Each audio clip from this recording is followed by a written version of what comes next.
From the Kansas City Sports Update Studio, this is the Richard Smith Show, where we talk about all things Kansas City Chiefs, brought to you by Arrowhead Update. Don't forget to check out our Royals Update podcast with Kevin Monk. Check us out on iHeartRadio, Apple Podcasts, Google Podcasts, Spotify, SoundCloud, Spreaker Player FM, YouTube, and all third-party applications. Also check us out on all major social media platforms. And if you can't find us there, just Google The Richard Smith Show and Kansas City Chiefs, and I promise you will find it. Let's talk Chiefs. How are we doing, Chiefs Kingdom? It is Wednesday, June 5th, and we are here to talk Chiefs. I'm here with Brent Lawler. How are we doing tonight, Brent? I'm doing great, sir. How are you? Doing great. Look, tonight we're going to touch base first off on Andy Reid and his contract, and he's good through the 22 season. I touched base on this on the last episode, but Brent, I wanted your take on Andy Reid. Do we lock him in long term? And I'm talking, like a 10-year contract here, because it seems to be that this is Andy Reid's franchise. And if I'm a Kansas City Chiefs fan, player, or part of the organization, I want to lock this man in long term. What's your thoughts? Well, I like Andy Reid. I was excited to see him come to Kansas City. I mean, he was very successful in Philadelphia. We've done nothing but win since he's got here. He got, I think, 22 left on his contract. He signed, a 5-year contract about 2 years ago, about 2 seasons ago. So I think we should. I mean, if we get that Super Bowl, which I think we will, I definitely think they should entertain that thought and locking him up for a few years. If we're still sitting here 2022 and no Super Bowl, I don't know. Maybe my opinion changed. Maybe we need to look for another coach. But yeah, if we get a Super Bowl or get to a Super Bowl, I think we can lock Andy up long term. Which honestly would be a great thing for the Kansas City Chiefs and the organization. But, you touch base on something. Andy Reid in his career is known for not getting over the hump and winning the big one. So, yes, I mean, I agree with you if we haven't eclipsed that plateau within a couple of years. I mean, yeah, we're really starting to wonder about Andy Reid. But I feel like we're in a situation where we can win this coming up year. And that's the Super Bowl. As a matter of fact, I really think we're going to win the Super Bowl. But with that, what about Brett Veach? What about his future? Would you be ready to lock him in long term, or do you need to see more out of Brett Veach as far as the GM of the Kansas City Chiefs?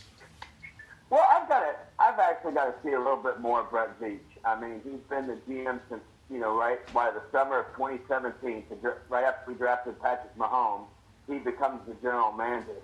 And I kind of want to see some of his draft picks. I mean, Mahomes, 2017, I think K-Pass are the only two guys who still left from the 2017 draft. And I know that's Dorsey's draft, but let's see Veach goes out and gets Breland Speed. And like we touched base a few weeks ago, man, I'm just not really sold on that guy yet. Hope they change his defensive scheme and he'll break out of his shell. And now we've got Nicole Hardman and this year's draft, so let's see how that draft goes. And if these draft picks hit and we hit a Super Bowl, yeah, I think you got to lock him down. I mean, that's success. That's what we want. And I think he's in the same boat as Andy Reid. If we're sitting here 2 years down the road, still no Super Bowl, and we start seeing a decline in talent, and I don't know. I don't know if locking him in would be such a good idea, because we did that with Carl Peterson, if you remember. Carl Peterson had this 10-year plan, and I think he ended up going, 18 years? Yeah. I mean, he spent some time in Kansas City, didn't he? Yeah. So, and I'm with you on not really going all in on Brett Veach right now. But I will say, I don't see Brett Veach ever getting comfortable. He doesn't seem like that type of person, period. I don't see him year 7 just kind of hitting that plateau and riding that out. But I do want to see a Super Bowl. And that's my thing is, in Chiefs Kingdom, number one, first and foremost, we want a Super Bowl. And that's it. That's it. Give us a Super Bowl. Then let's talk. But I feel like I'm with you on that. And Ryan Reed, who was on the show last time, he didn't feel the same. He wanted to see more out of Veach, even if we win a Super Bowl. But Brent, I'm with you. If Brett Veach brings us a Super Bowl, let's lock that man in. I would like to see some of his draft picks, and we are seeing that. But I want to see this year, just like you. And I think he's going to prove a lot to a lot of people this year. Oh yeah, definitely want a Super Bowl. That's the bottom line. Get him a Super Bowl. Get us a Super Bowl, and then I think you got to keep it with these guys. You got to stay with them. Absolutely, and so. We'll move on from the topic of Andy Reid and Brett Veach, because as it stands right now, they are the guys, the nucleus at the head of everything in Kansas City, and I'm not knocking anything those gentlemen are doing. But moving on, there was a poll on Kansas City Sports Update, and it was really everywhere. It was Arrowhead Update, Chiefs have Mahomes, Patrick Mahomes fans all over social media everywhere. But it was about if you could have Jamal Charles or Priest Holmes in their prime in a Chiefs uniform right now, who do you take? Me, I've always said Priest Holmes. I mean, don't get me wrong, I love Jamal Charles, but as I mentioned earlier in one of the earlier shows that we did, Priest Holmes is my guy. I mean, he's the one that just. I loved watching play, and they always bring up the offensive line that he played behind. But man, that guy would make plays. He could catch the ball out of the backfield. You think of his size, and you say, well, this guy doesn't have breakaway speed. But Priest Holmes he could take it to the house on any carry. And but I always go with Priest Holmes. I love Jamal Charles, and loved watching him play. But Priest was my guy. And I'm a huge Priest Holmes fan too. It was hard to root against somebody who was constantly taking it to the house out of the backfield. And Jamal Charles really mixed it up with the receiving touchdowns and the rushing touchdowns. But when you had a home run hitter, he had the offensive line, but when you had a home run hitter like Priest Holmes, I mean, that man was fun to watch. He really was it was like artwork. And really Jamal Charles was too. But I'm with you on that one. I tip the hat to Priest Holmes. But that poll, there were 3,000 votes, and it was close enough to the point where Jamal Charles won with 51% of the vote. That's how close it was in Chiefs Kingdom. You can't go wrong with him. I mean, that's a hard poll. Those are two of the greatest running backs we've seen in Chiefs history. So either one's fine. But I was a Priest guy. I'm absolutely a Priest guy myself, but that's one of those scenarios where there's no wrong answer. And that was an awesome poll. It was fun to keep up on. It has now ended a few days ago, but 3,000 votes in Kansas City. That was really neat to watch, and it was cool to see such great Chiefs talent get shown and exploited through this poll. And hey, look, we're going to shift gears here. We're going to go on to the season review here. We have a different team every week, and I'm calling it quote unquote the season. I talked about this on the last episode, but it's called the season because this is the year for the Kansas City Chiefs. It really is. So I'm calling it the season. And tonight we have the Pittsburgh Steelers. I'm going to take off here real quick. I came down on the Cincinnati Bengals last episode. I'm not really going to come down on the Steelers, but they still need to take a little fire. You got a lot going on in the background there, buddy. So, all right, I'm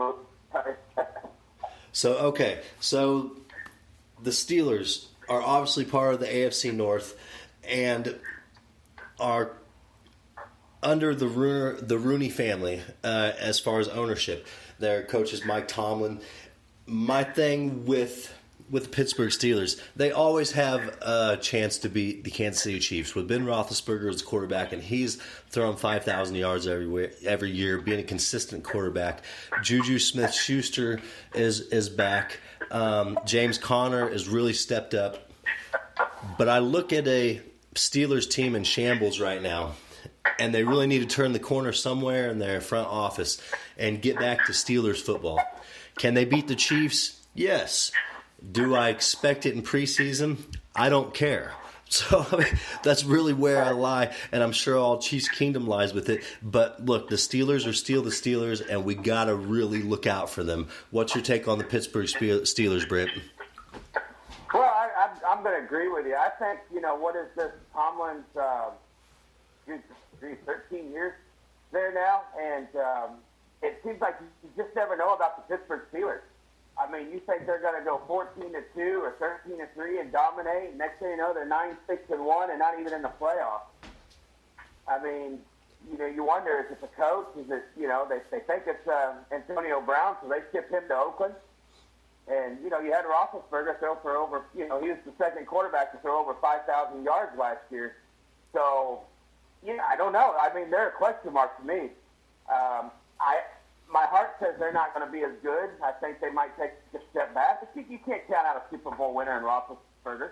And, Tomlin always has his defense ready to go. So, who knows? They might be in the thick of things come at the end of the season. I think the preseason game is going to be competitive. It's a preseason game, but I think it's going to have a competitive vibe. I mean, Pittsburgh wants to stay on top of the mountain. The Chiefs are climbing that mountain. They're if not on top of the mountain as well. And so we're going into Pittsburgh on the second preseason game. I see Mahomes playing at least the first half. We're going to see how Steve Nelson does as the Pittsburgh Steelers. I'm anxious to see how our defense does. I know it's going to be a vanilla-based defense. But, the first preseason game, it's, to get the rust off, we're not going to see a lot of different things. But I'm anxious to see against the Steelers how the defense plays. I think the starters are going to play the first half. And, and I think Roethlisberger is going to play the first half. So we're going to have a test right there first preseason game to see how this defense reacts. Now, you take away into the regular season? No, but I think you can get an idea how this defense is going to react against top-notch offenses. I think Pittsburgh's still going to be there offensively with Schuster and then Connor as the running back. So I know they got a question mark with tight end with Jesse James moving on. I believe he went to Detroit. So it'll be interesting to see. That's a game I've got circled. I want to watch that first half at least and see how we do as a unit, both offense and defense. I think, and when you break it down like that, of course, me personally, when I think of preseason game, at the end of the day, I don't really care. But you are right. This will be our first real competitive team that we'll face here this season. But I guess my thing about it is I look back to last season. And I look back to the seasons before that, all the problems that we had with Pittsburgh. What did Pittsburgh do week 2 last year against the Pittsburgh Steelers? Yeah. I mean, Mahomes throws, I think, what was that game? He threw 6 touchdowns that game? 6 touchdowns, yes. Against a Pittsburgh defense that really worked us over a number of times in years past. So I look at that and I look at this. I'm more excited about the experience than the challenge, because the way I look at our team this year and last year, if we played the New England Patriots 16 games in a row, I feel like we'd still make the playoffs and still go to the AFC Championship game. So in my mind, no matter what team it is, look, we should never be the underdog. And I agree, but you got to look at our history. I mean, historically, the Chiefs have always beat teams that they shouldn't beat and lose to the teams they should beat.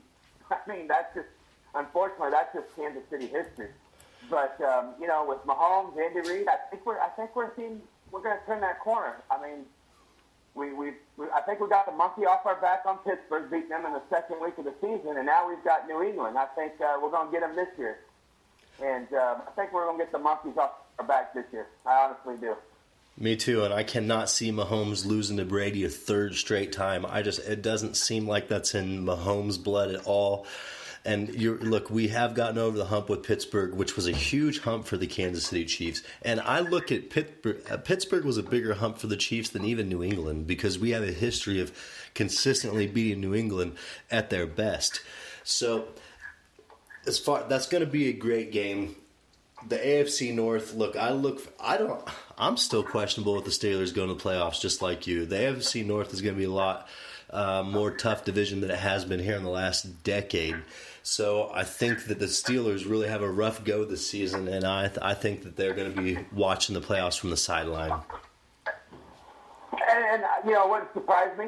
It wouldn't surprise me if they're one of the top teams. That's what I said about Pittsburgh. It's just a question mark with them, I think, this year. I mean, the AFC North, the teams are starting to catch up to the Steelers. I mean, the Ravens have always been there. I don't know offensively if the Ravens are going to be any good, under Jackson. But, you got to see what the Browns are going to do. And the Browns have been pretty stacked on defense. Now it seems like they're going to be able to do something offensively. I don't know about the Bengals, though. The Bengals are I think they take a couple steps back this season. But, you just never know with the AFC North. I think it potentially could be the weakest division in the National Football League this season. I mean, it very well could, and it is a toss-up because nobody knows what's going on with Cleveland. Cincinnati is the same old Bengals, and really is kind of a toss-up right now with Baltimore because I'm not sold on Baltimore's quarterback at all.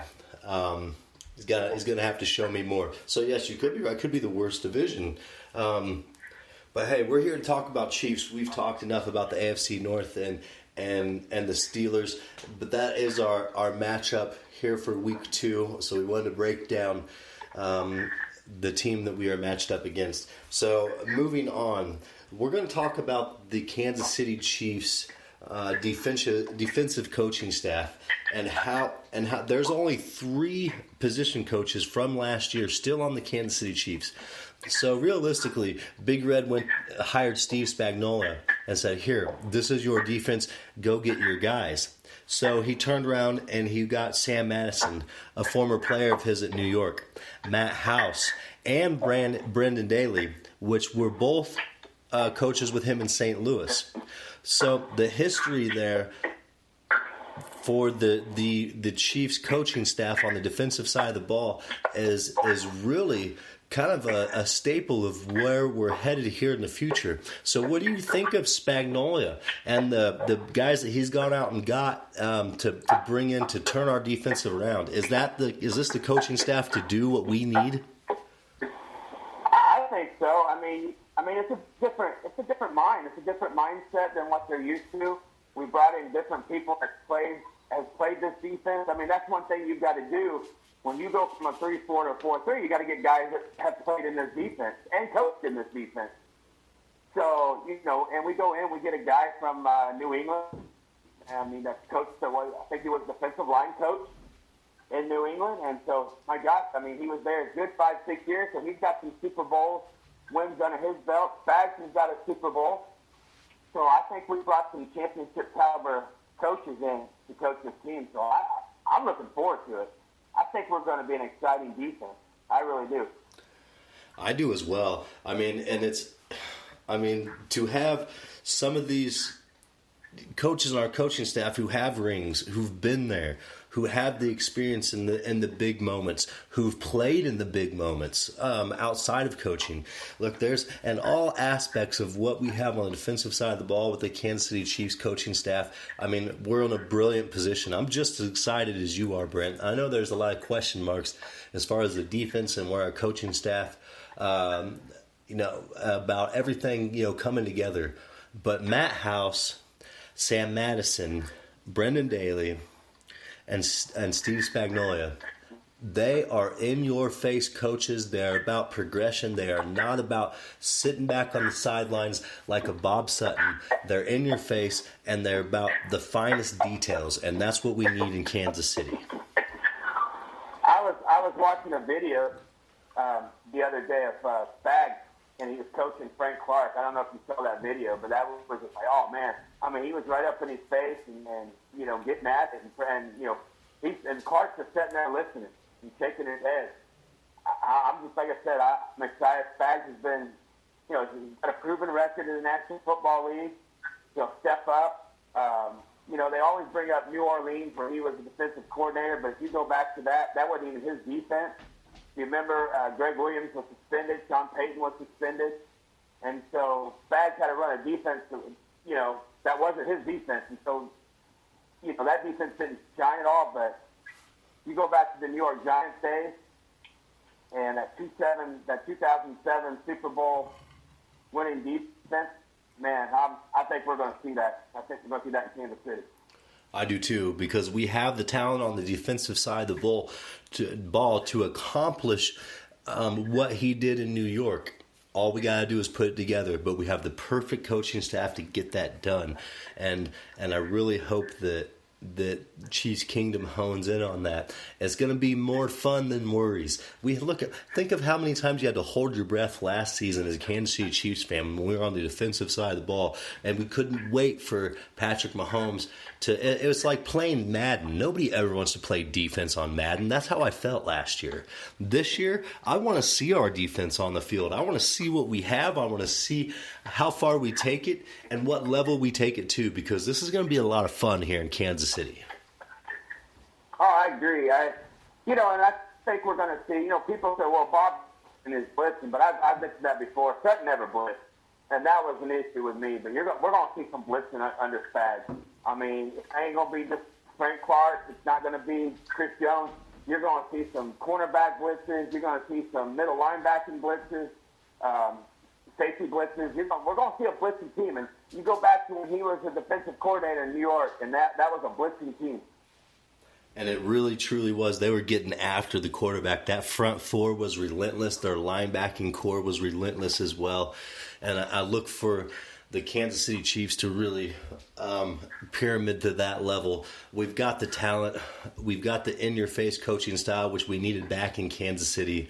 It just seems like all the way around, here we are in a position in Kansas City after, let's look back 3 years ago. We had a Alex Smith-led team with Jeremy Maclin as our number one receiver. We had Dontari Poe as our anchor in the middle on defense, with Marcus Peters, with Eric Berry. Look, we had some talent, and that was a great team. But I look at this team. We're gonna plateau that. We're gonna exceed that. We're gonna go above and beyond. I cannot see us choking again like we have the last 30 years. No, I agree. I don't think we're going to see a defense give up points like we did last year. I mean, we would just give up points. I mean, we didn't stop nobody. I mean, we'd get a stop, but penalty would bail the offense out, or we'd have sure-handed interceptions and drop them. I mean, there was 2 games I can think of right now off the top of my head that if we hold on to a ball for an interception, we win. Rams game comes to mind with Orlando Scandrick. But nope, drops the ball, and what do they do? 3 plays later, they're in the end zone and winning the game. Yep. So I think we're going to see a different mindset. I like the Thornhill pick. I think he's going to step up. I still put a big question mark on our cornerback. With Rashawn Breeland, Fuller, and we brought in a few others, to step up. And I'm kind of anxious to see how that pans out. But, if you remember Steve Nelson, the former Chief, made a comment, when he signed with Pittsburgh, that they were put in awful spots.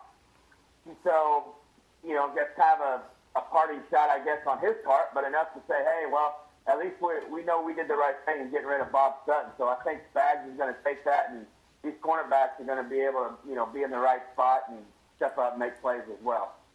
And I agree with you on that one. That's been my number one argument here the last week and a half, 2 weeks about our defensive backfield is last season under Bob Sutton coach defense, our cornerbacks were left out to dry basically every single play. So now that they have help over the top and help in the middle, I feel like a lot of pressure is going to be taken off the Chiefs' defensive secondary.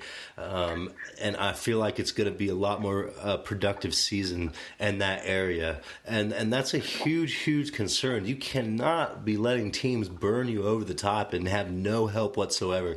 And whatever base defense, I don't even know if you call it base, that Bob Sutton was running, I mean, it just was horrible. Well, and I think you got to attribute it to the fact that our all-pro safety hadn't played in 2 years. Eric Berry, the captain of the defense, the heart and soul of the defense, goes down week one in 2017, and doesn't come back. And so now all of a sudden we've got Sorensen and Murray, and we're just trying to plug safeties in. Whoever's on the heat pile, we're grabbing safeties to try to play, and there was no leader in the safety. I think with Honey Badger coming in.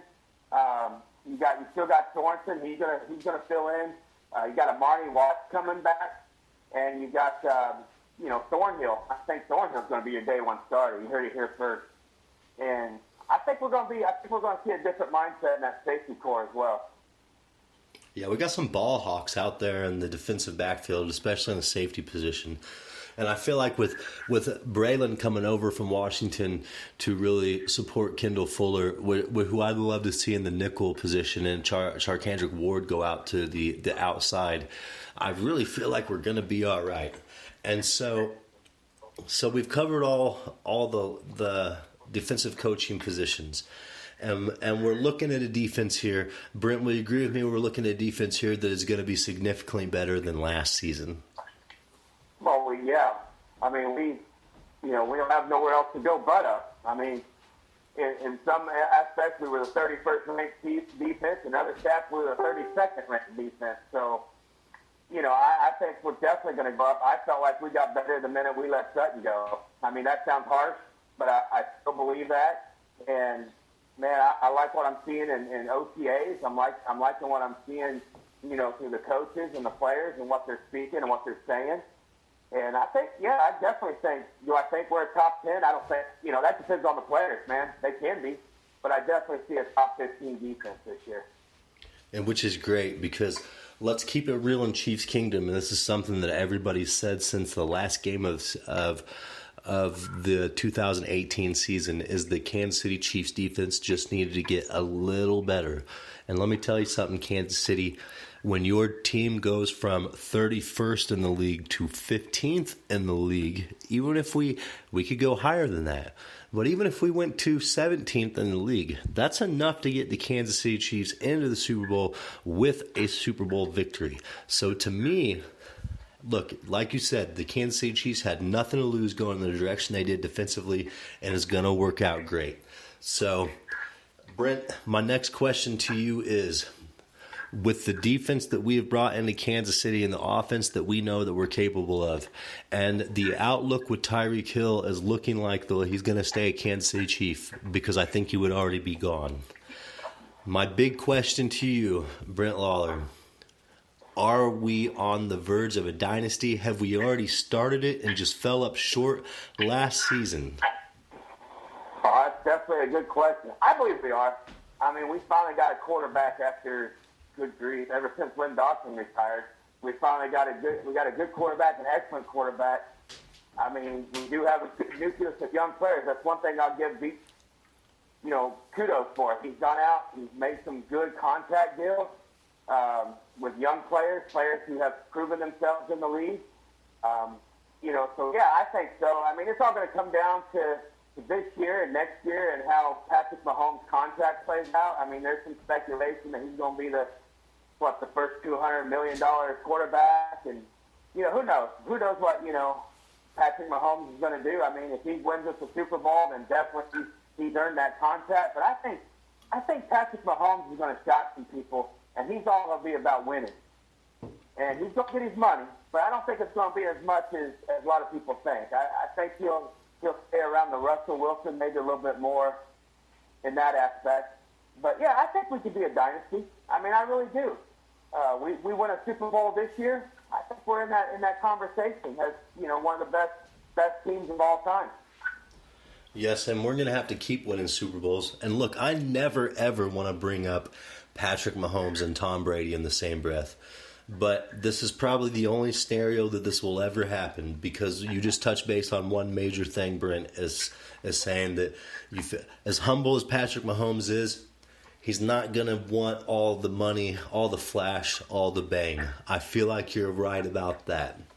Another thing that you're right about is him really looking at it as a team aspect and want us to overall win championships instead of him win the money game. There's one person that comes into mind to that, and that's Tom Brady, because I'll tell you what, Tom Brady has taken some major, major pay cuts in his career to keep the foundation that is the New England Patriots around, and I almost envy the man for that, and that's the only way that I would ever say that about Tom Brady.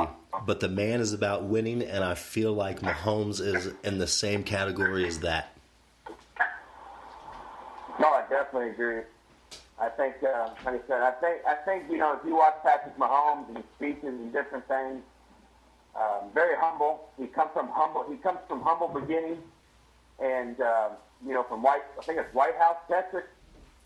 Yes. And yeah, I think he's got that grass home roots or whatever, old country roots, and I just see him doing that. I mean, because you look at right now, he's getting advertisers, he's getting contacts with different people like that, and so that's what Tom Brady does, and that's how he makes his money. So I could see, I could be wrong, but I could see Mahomes doing that. I think all of NFL is behind Patrick Mahomes right now. It's hard, unless you're in the AFC West, it's really hard to find Patrick Mahomes haters and people who are in awe of this man and the accomplishments that he is. That he has just in one season as a starting quarterback with the Kansas City Chiefs. So by no mistake, this is going to reflect here in year 2 for him as a starting quarterback with a better defense, less pressure. It's going to be a phenomenal season, and I if you're not excited as a Chiefs fan, get off the bandwagon. We're at a point where we're win or go home. Am I not right, Brent? No, you are. I mean, I haven't been this excited about Chiefs football, and I don't know when. I'll be honest with you. I was skeptical with Alex Smith, and Mahomes made me a believer last season. And man, it feels like I'm in my youth again. When the Chiefs did no wrong. I mean, we'd go 2-14, but I was still in my Chiefs gear, and I'm still that way. We go 2-14. I'm still carrying them on every Sunday. But I haven't been this excited about Chiefs football in a long, long time. I haven't been this excited about Chiefs football in my entire life. So when you touched on you weren't the biggest fan of getting rid of Alex Smith and putting the offense on Patrick Mahomes, and then we see what he does. Now we're in the same scenario of taking. I wouldn't say the same scenario. We took a stagnant Bob Sutton out, and we put a vibrant Steve Spagnuolo in.